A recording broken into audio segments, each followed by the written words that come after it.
In the United States, I'm an alumnus of the Barred Prison Initiative, which is a college and prison program in New York State. BPI has about 350 students across 7 New York State correctional facilities. It is the leading college and prison program in the United States in terms of the rigor of its courses and the success of its alumni. I graduated in 2018 and since then have worked in politics in the United States and then came back to BPI specifically to help expand college and prison. But college and prison radically transformed the trajectory of my life.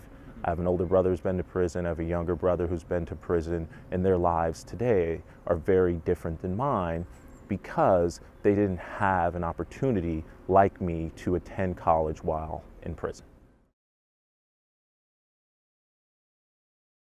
I think with respect to college and prison, it's often easy to assume that it is something different for incarcerated people. Yeah. But anyone who's been to college university understands that as an experience that is formative in who they are as a person and also how they perceive and interact in the world. And that is also true for college and prison. And I think more especially so when we are talking about demographics and populations of people who have been locked out of access to higher education in different ways. So for me personally, going to college, becoming more educated, gave me the means to understand my reality, my history, and change how I thought about and engaged in the world.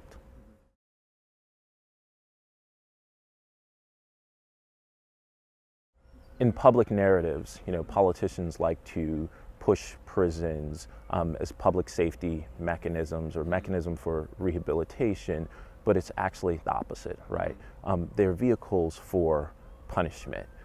Inside prisons, both in the UK and especially in the United States, there's very little rehabilitation happening. I did 12 years in prison, and after that 12 years, the state gave me $40 and a bus ticket and said, good luck. There's absolutely nothing in that 12 years that the prison did for me that would have allowed me to be more successful back in society. If I hadn't been able to enroll in BPI and earn a college degree, right, I'd probably, and the statistics say, be back in prison today.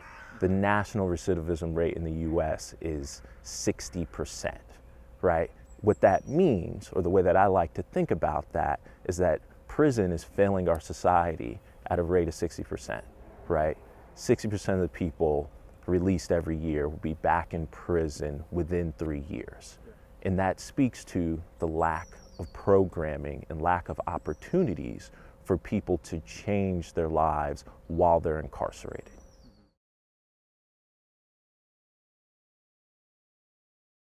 The history of college and prison in the United States is interesting in that in 1994, policymakers eliminated public grant access to incarcerated people. So you can no longer use public grants, what we call a Pell Grant, for the purpose of college and prison. And overnight, we went from having over 700 programs to less than 10 nationally. It was devastating to one of the few effective programs that were operating inside of United States prisons. And so fast forward to 2020, under President Donald Trump of all people, with Republicans in control of the United States Congress, we restored Pell Grants to incarcerated people, and our policymakers on both the left and the right recognized and admitted publicly that eliminating college programs in our prison had been devastating in terms of what we think of as rehabilitation. Because the data says that if someone gets an education in prison, they're not only the least likeliest to go back to prison, to recidivate, they also have the most successful life outcomes. For us at the Barred Prison Initiative in New York, the recidivism rate statewide is 40%. For our students, it's less than 4%. But again, not only do those students not go back to prison, they get out of prison and go on to PhDs at Cornell, to graduate from Yale, master's degrees from NYU, Columbia, from some of the best colleges and universities in the United States, and more often than not back into their communities working on the ground to change the circumstances and conditions that led to their incarcerations in the first place. And so what we have seen is that the efficacy of college and prison programs is not in doubt. All the data says that this is a positive, not only for incarcerated people, but for their families.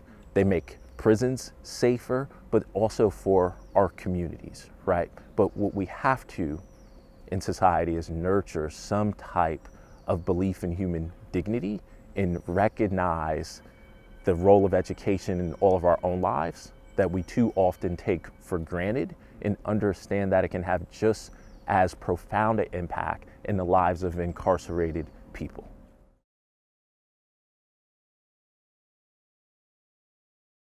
In the US, and with respect to mass incarceration, we haven't researched our way into it, right?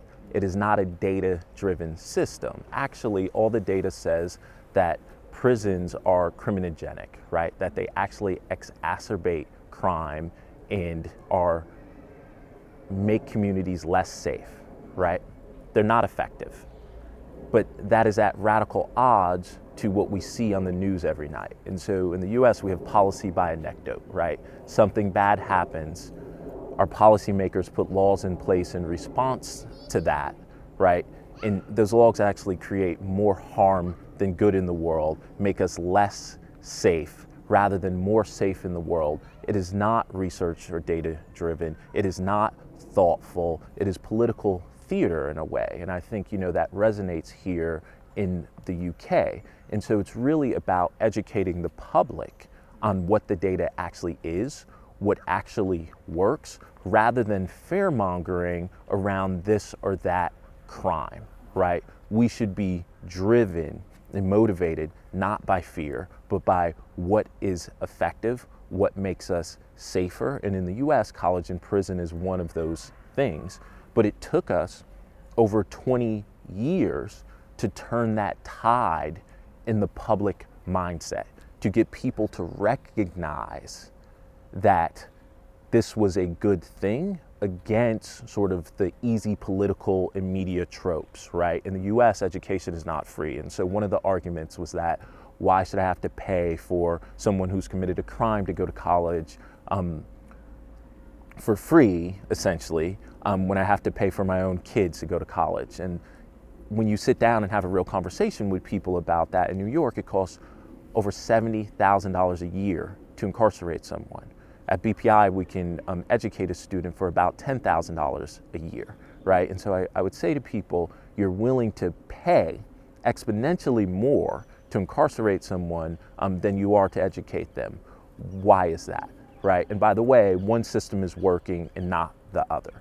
And so when you dig down into the details with people and educate communities and societies around the realities of what incarceration is and what it doesn't, we change those public narratives in conversations. And in the US, around college and prison over the past 25 years, we've been able to do that through social media, through a Ken Burns documentary by the name of College Behind Bars, and through other forums.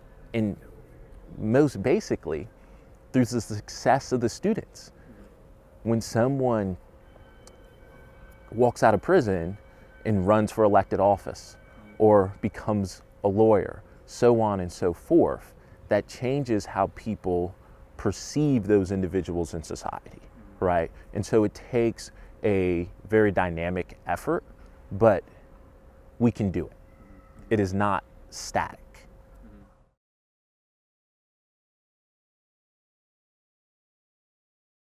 For me today, it's really, really inspiring. Some of my best friends are guys that I met in prison and who I was in college with, and our other alums now of Bard College and the Bard Prison Initiative. And, when I see them running major funds at different philanthropies across New York, or owning their own businesses, or going off to law school, or running nonprofits back in their community to help stop gun violence per se. It is inspiring to me continuously to recognize the amount of talent that the United States has locked away, quite literally, in its prisons, and to see that talent blossoming back in communities because those individuals had an opportunity to get an education, right? And so what college prison is ultimately about, fundamentally, is the value of education, right? And when we start thinking about this through an educational lens, rather than a crime and punishment lens, we have totally different perceptions and different conversations about what college and prison is, and who incarcerated people are, and what they are capable of.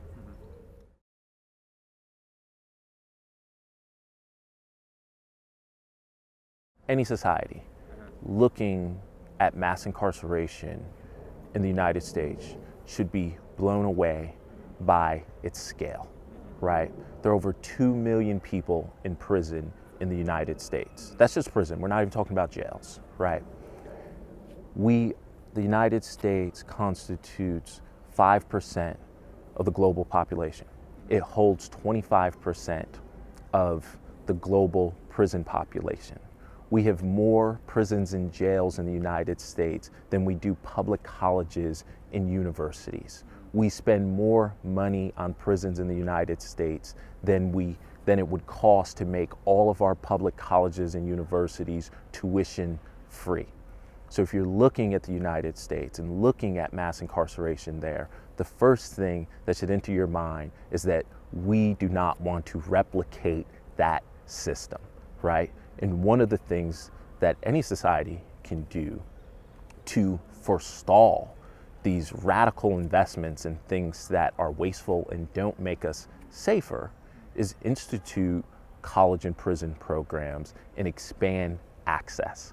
Because even in the United States, where mass incarceration is worse than it is anywhere else in the world, this is recognized as the one thing that unequivocally works.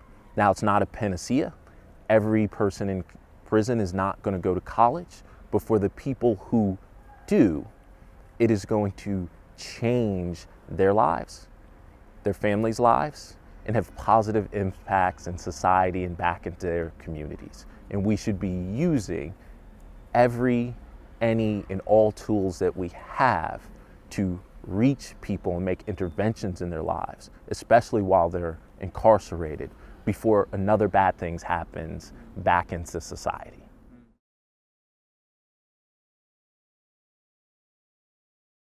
When we recognize prisons as instruments of marginalization and isolation, right? We're literally moving people away from society. We're isolating them in cells.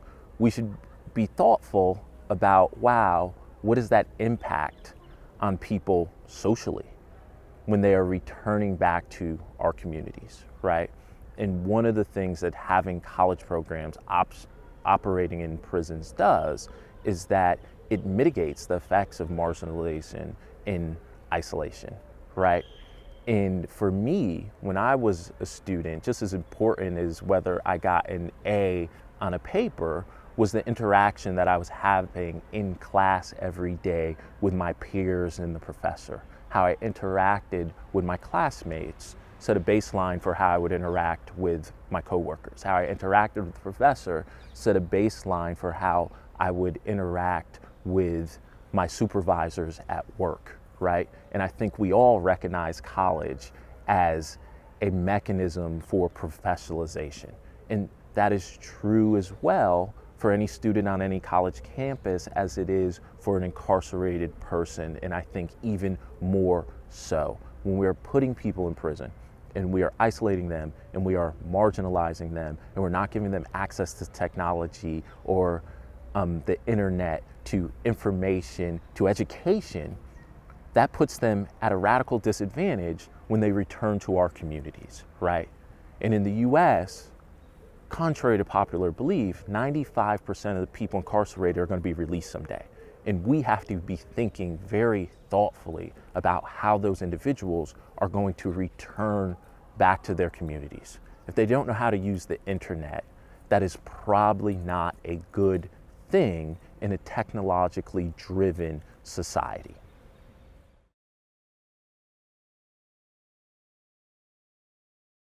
I think that any one of us in any society should be very thoughtful about what is happening inside of our prisons, right?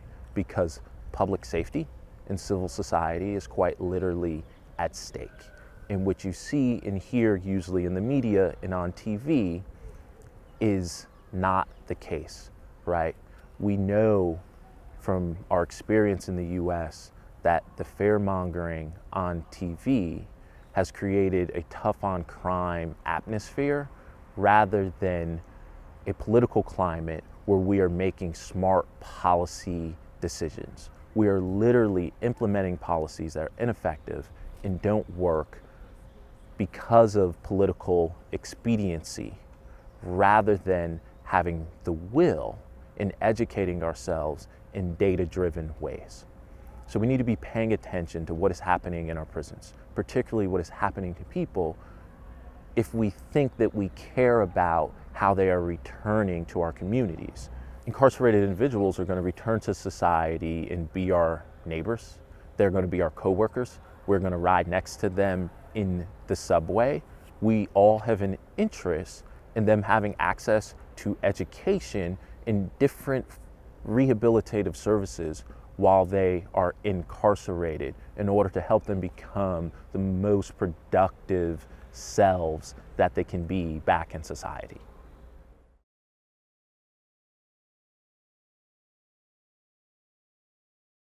In the US, there's a large percentage of people who are incarcerated who have mental health problems, and the system doesn't address those problems in any real way. The solution has actually been to imprison them rather to treat them, right? We have saw over the past 40 years a radical divestment from mental health facilities. At the same time, a gross investment in incarceration and punishment.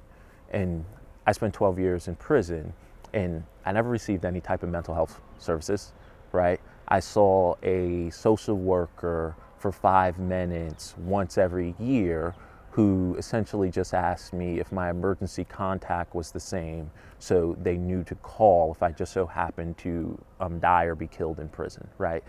That in and of itself was traumatic. Being able to get an education and, to read philosophy, history, anthropology gave me theoretical frameworks that I could draw upon to understand my own trauma in the world, and also helped me become educated in a way that I could navigate getting help for myself upon my release. But the system exacerbated any trauma that I had. It exacerbates mental health issues. It does not treat them. Putting people in prisons, locking them in cells, over-medicating them. I think anybody, when they think about it, recognize that that is not a recipe for treatment. That is a recipe for trauma, right? And we need to be doing things that address root causes of these issues rather than trying to put Band-Aids on them. We can't lock away the problem, right? We need to be freeing the solution.